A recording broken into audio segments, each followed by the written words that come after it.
Hey YouTube, it's ICU, and today, following yesterday's release of Evasi0n, which, as many of you know, is the first iOS 6 untethered jailbreak utility that supports all iPhone, iPad, and iPod Touch models that can upgrade to 6.0 through 6.1, I decided to make this video to share with you guys some of my favorite tweaks from Cydia.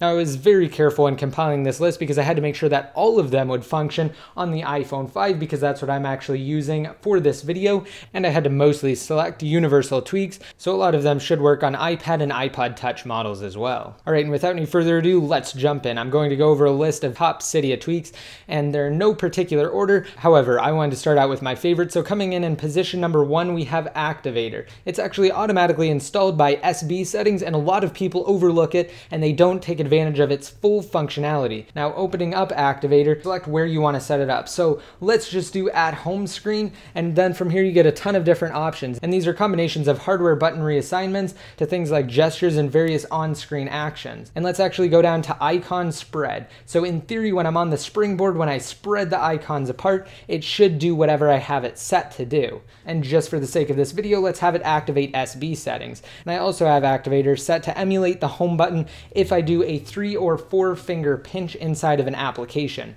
So let's do that now to demonstrate. So as you can see, it did go to the home screen, and let's do that icon spread that we just set, and it does pop up. Also, I have a ton of other actions set up as well, such as double tapping in the top right hand corner brings up my multitasking tray, and pinching on the icons actually locks the screen. And for the second tweak in this video, we have SB settings, which integrates quite nicely into Notification Center. As you can see, we have the SB settings options right here. It allows you to do things such as change the brightness level without going into the settings application, toggling on or off Wi-Fi, as well as various other settings. And you can also do things like directly respring your device or reboot it straight from within Notification Center. And you can also enable the option to actually have an SB settings window, which is kind of redundant with Notification Center, which is why I don't use the window pop-up method anymore. And SB settings also offers more functionality, such as the ability to actually set a custom carrier. As you can see, instead of displaying the normal AT&T letters, it now displays ICU ID for I crack your iDevice. And for the third tweak, we have Byte SMS for iPhone users.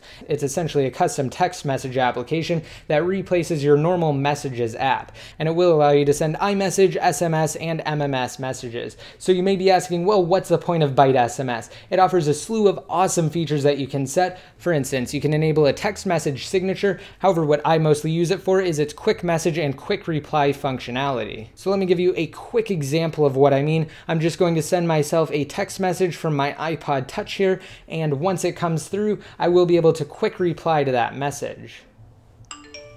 Alright, so all I have to do is just tap on it, and it brings up Quick Reply. Now I can actually swipe down here to view the full text message history.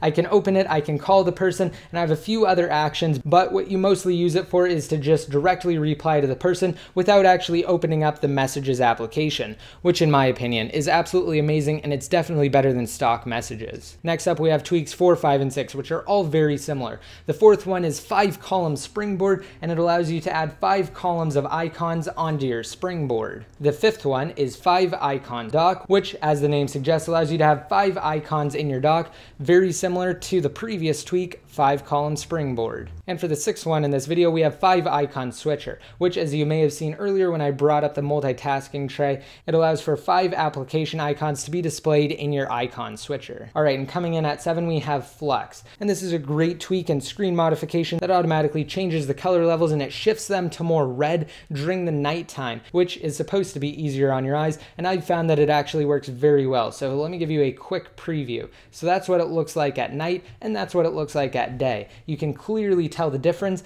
and even though it can throw off the colors, it's definitely great and worth checking out. For 8, we have Bolt, which, as you may have noticed by now, I actually don't have a battery icon. Instead, I just have the percentage, and that's all Bolt does. It removes the battery icon, and if you're familiar with jailbreaking, you'll know that the more real estate you can get in the top status bar, the better, because a lot of tweaks actually do use the status bar for various things, such as notifications. And for number 9, we have icon renamer, which as the name suggests allows you to rename applications. All you have to do is get them into the wiggle mode, tap on one of the applications, and then simply change the name to whatever you want it to. So let's just change the name of iTunes to A, and we'll set that and apply that. So now as you can see, iTunes has been replaced with just an A. And for number 10, we have multi-icon mover, which allows you to move multiple icons at once. So let's say this page is getting too crowded, or we want to move applications on this page to another page. What we can do is tap and hold to get the applications into wiggle mode,